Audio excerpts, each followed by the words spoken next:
കാഞ്ചിയാർ ബോധി ഗ്രന്ഥശാല, alpha theatres, ഇതൾ ബാലവേദി, സമത വനിതാവേദി എന്നിവയുടെ സംയുക്താഭിമുഖ്യത്തിൽ ഇതൾക്കൂട്ടം theatre വർക്ക്ഷോപ്പിന് തുടക്കമായി. കാഞ്ചിയാർ വനിതാ സാംസ്കാരിക നിലയത്തിൽ ഏപ്രിൽ 25 മുതൽ 29 വരെയാണ് വർക്ക്ഷോപ്പ് നടക്കുന്നത്.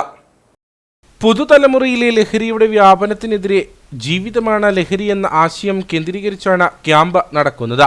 സ്കൂൾ ഓഫ് ഡ്രാമയിലെ അദിത് കൃഷ്ണയാണ് ക്യാമ്പ് ഡയറക്ടർ. 30ഓളം കുട്ടികളാണ് ക്യാമ്പിൽ പങ്കെടുക്കുന്നത്.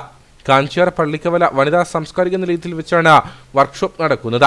കേന്ദ്ര കലാസമിതി ജില്ലാ പ്രസിഡന്റ് കാഞ്ചിയാർ രാജൻ വർക്ക്ഷോപ്പ് ഉദ്ഘാടനം ചെയ്തു.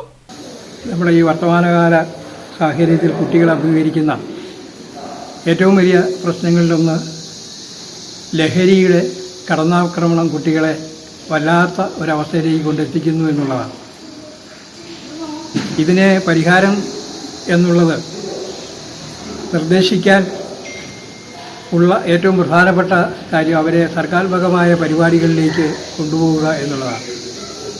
പാട്ടിലൂടെയും നാട്ടത്തിലൂടെയും ചിത്രംവരയിലൂടെയും അതുപോലെ തന്നെ മറ്റ് കുട്ടികളുടെ സർഗശേഷി വികസിപ്പിക്കുന്ന മറ്റ് കളികളും ഒക്കെയായി കുട്ടികളെ മാറ്റി തീർക്കുന്നതിലൂടെ മാത്രമേ ഈ ലഹരിക്കെതിരായിട്ടുള്ള പ്രവർത്തനങ്ങൾ കൂടുതൽ അർത്ഥവത്താക്കി മാറ്റുവാൻ കഴിയൂ എന്നതാണ് യാഥാർത്ഥ്യം. മറ്റെന്തൊക്കെ ചെയ്യുന്നതിലും നല്ലത് കുട്ടികളെ അവരുടെ വ്യക്തിത്വ വികാസത്തിനും അവരുടെ സമ്പൂർണ്ണമായ മാനസിക വളർച്ചയ്ക്കും ലക്ഷണമൊത്ത കുട്ടികളായി മാറ്റി തീർക്കുന്നതിനുമെല്ലാം ഏറ്റവും കൂടുതൽ സഹായിക്കുന്നത് കലാ സാഹിത്യ പ്രവർത്തനങ്ങളാണ് എന്ന് വിദ്യാഭ്യാസ വിദഗ്ധരെല്ലാം തന്നെ ചൂണ്ടിക്കാണിക്കുന്നതാണ്.